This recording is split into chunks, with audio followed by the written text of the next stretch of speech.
At the 2017 election, I promised my wife and children that it would be my last. This is a pledge that I intend to keep.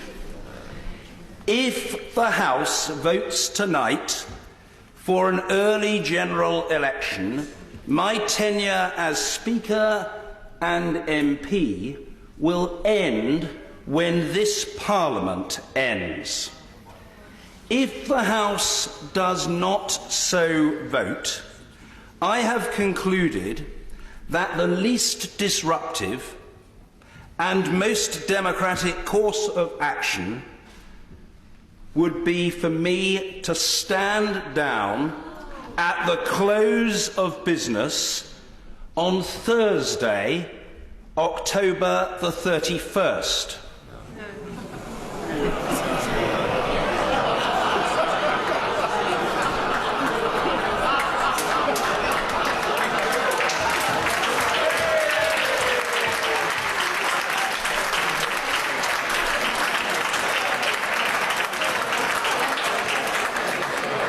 Least disruptive because that date will fall shortly after the votes on the Queen's speech expected on 21st and 22nd October.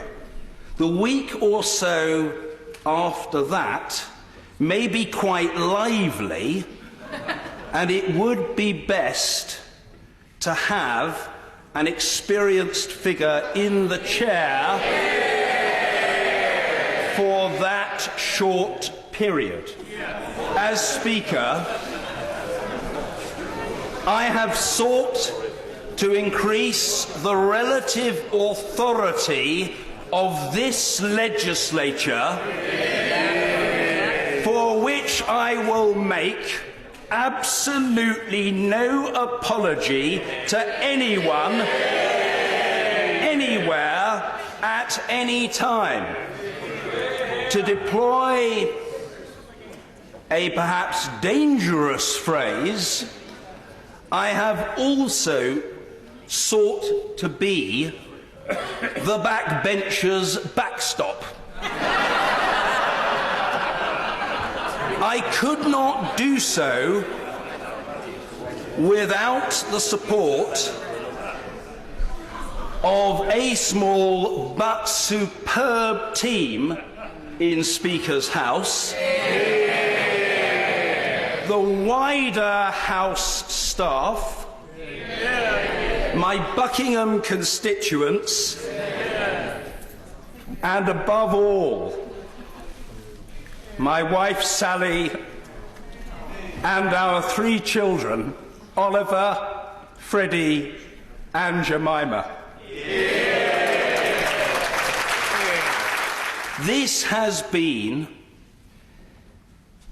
let me put it explicitly, the greatest privilege and honour of my professional life, for which I will be eternally grateful.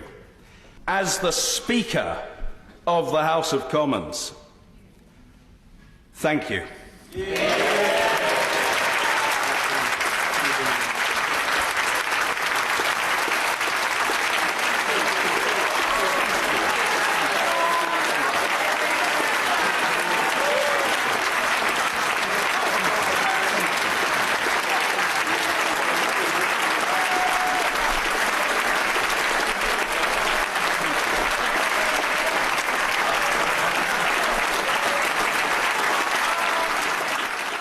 This Parliament is the stronger for your being Speaker. Our democracy is the stronger for your being the Speaker. And whatever you do when you finally step down from Parliament, you do so with the thanks of a very large number of people. And as one that has made the role of Speaker in the House more powerful, not less powerful, I welcome that. And as somebody who aspires to hold executive office, I like the idea of a powerful Parliament holding the executive to account. It's something I've spent the last 35 years doing myself. I think that as backbenchers in our respective parties, we did have quite a lot in common. Certainly speaking for myself as a backbencher and frequently as an opposition frontbencher, I found that I had a relationship with my whips characterised by trust and understanding. I didn't trust them and they didn't understand me. But I have never been in any doubt, Mr. Speaker, that you have operated on the basis that the executive must be answerable to this House in the same way as this House is answerable to the people. You have done everything in your power in order to ensure not just the continued but the underlined relevance of this place. Your love of democracy is transparent in everything that you say and do, and in such I want to, on behalf of myself as an individual and on behalf of the Conservative Party, to say thank you. You have been an absolutely unstinting guardian of parliamentary democracy at a time when people feel the need to take to the streets to argue to defend our democracy. I think it's fair to say that you have shown considerable grace and courtesy, not just to us but to members across this House, and we are eternally grateful for the way that you have conducted yourself, particularly over these last few months, at a time of, let's be honest, of constitutional crisis for all of us.